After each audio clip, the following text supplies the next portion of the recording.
over again? Oh, what are your names? My name is Helen. Oh, my name is Koichi. I'm 84.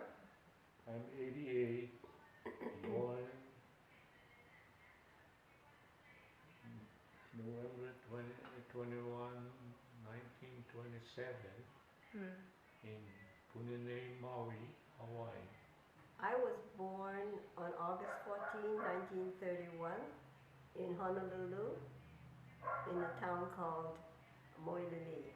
But I think it's pronounced, correct pronunciation is Mo'ili Ili.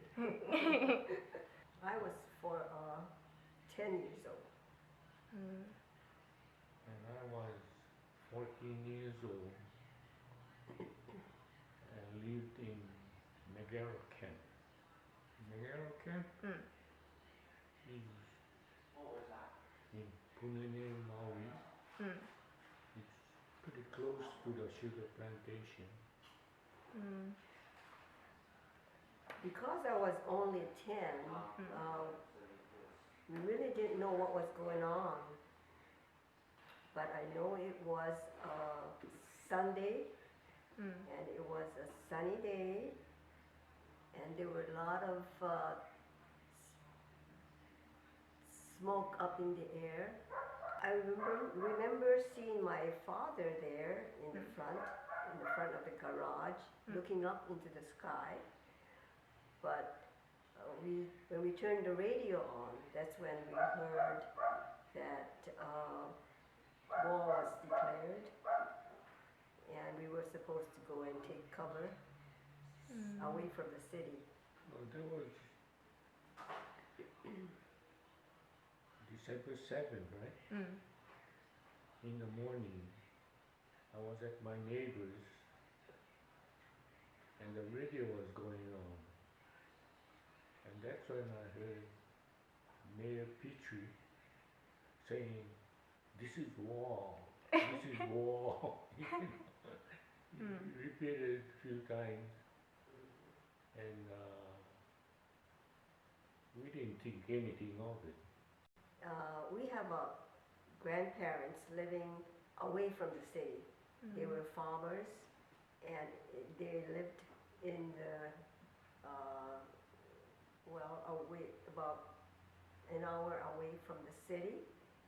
So he drove us to their home, and we stayed there for a day or two. Our lives really changed. When we went to school, we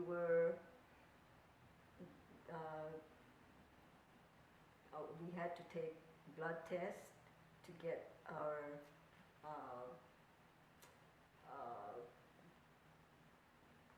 card to say what type we were. And we were given identification cards, we were fingerprinted, and we had to carry those everywhere we went. And we were issued gas masks, and we had to wear that everywhere we went. Everyone. They set up those Quonset huts for our air raid shelters, and it stayed there for the rest of the war years until 1945. Oh, was it? Oh, it was just like half a dome, you call it. And they built doors on both sides. It was closed most of the time, but they did open up when we had raids, air raids. But a lot of people built their own shelters. Like my grandfather's home, way out in the country, they dug a hole. A hole? Gee, I remember it must have been about 10 feet deep. We had bomb shelter at home too.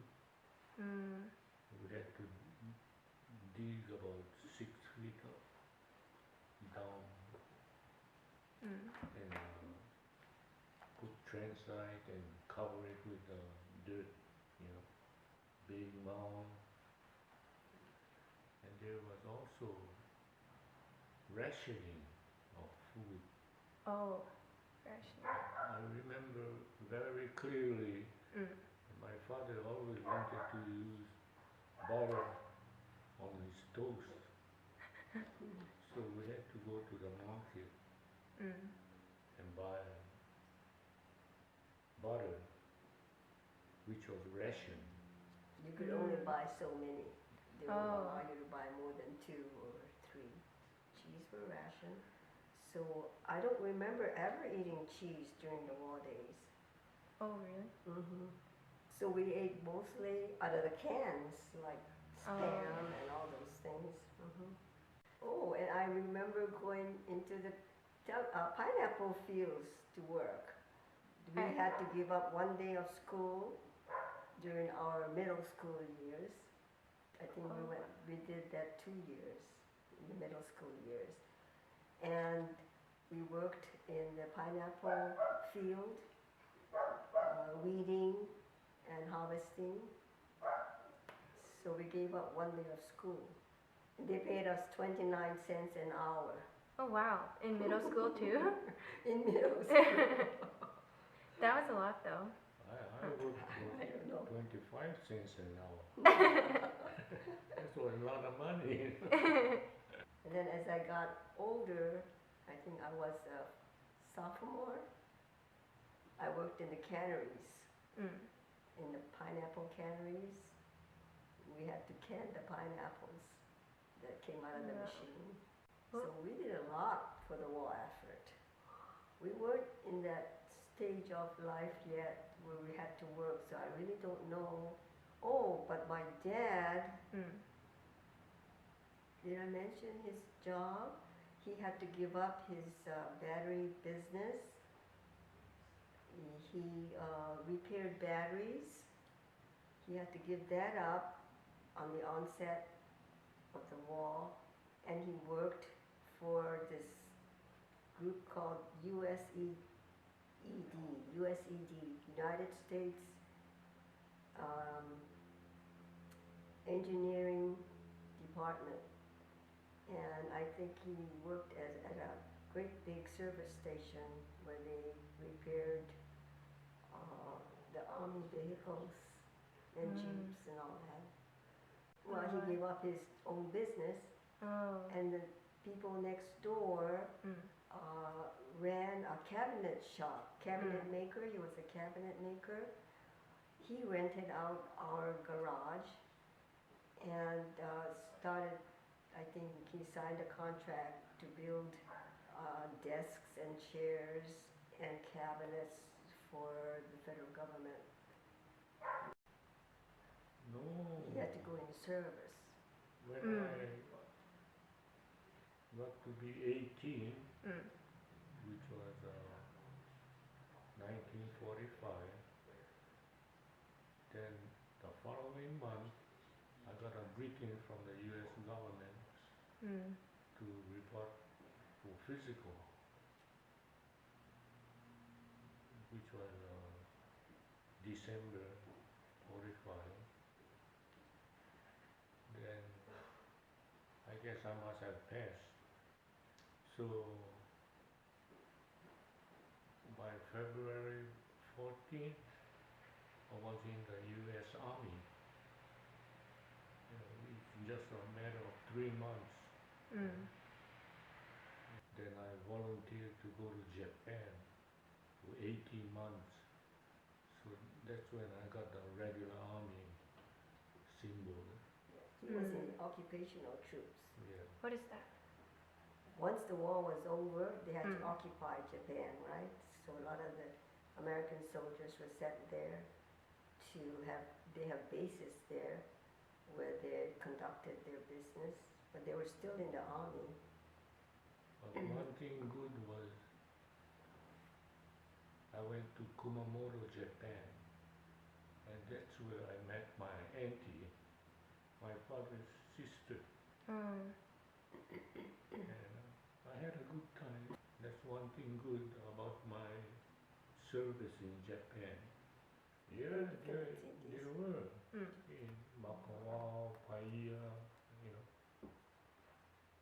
and in the Punine area, here and there were. That's when I heard Mayor Petrie saying, "This is war. Oh, This yeah. is war." You know. So I don't know about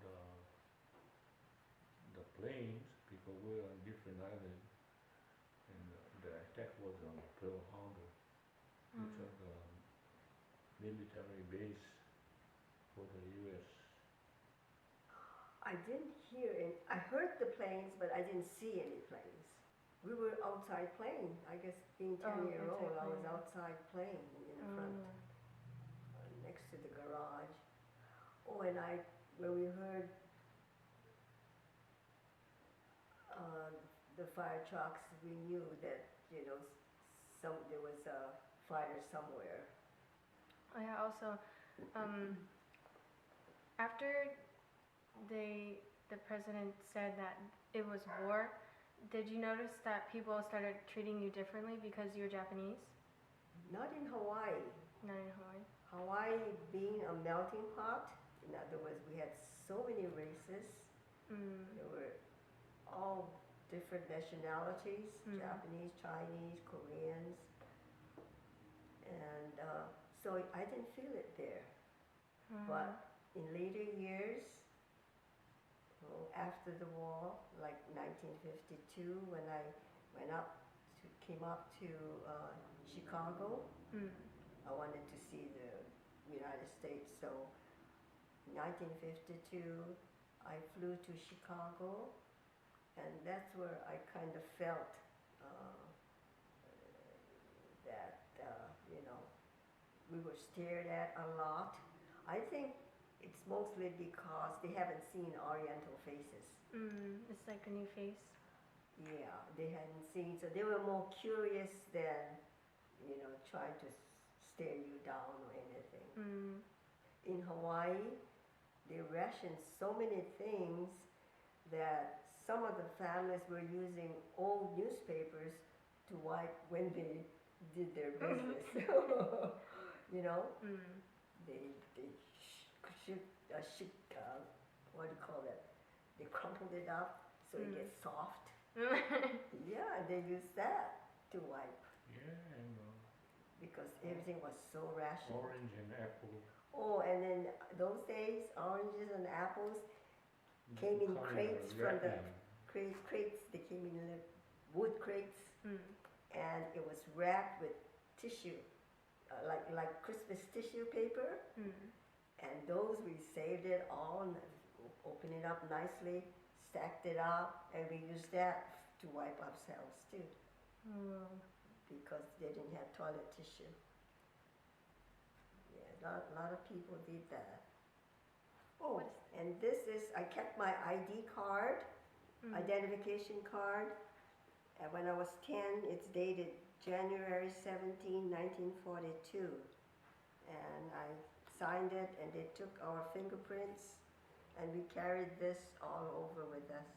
We were told to carry it with us.